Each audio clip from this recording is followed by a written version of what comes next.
High দোস্ত, আজকে আমরা বানাতে চলেছি এটা দিয়ে গোলাপ ফুল।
এই যে আমরা বানাই নিলাম এটা, এতক্ষণ টাইম লাগবে না, আমার তাড়াতাড়ি স্পিড হাত চলে।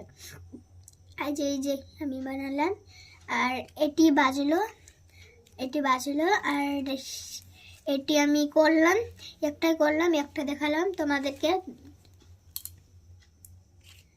তোমাদের ভাল লাগে তাহলে সাবস্ক্রাইব করো, লাইক করো, অনেক কিছু করো।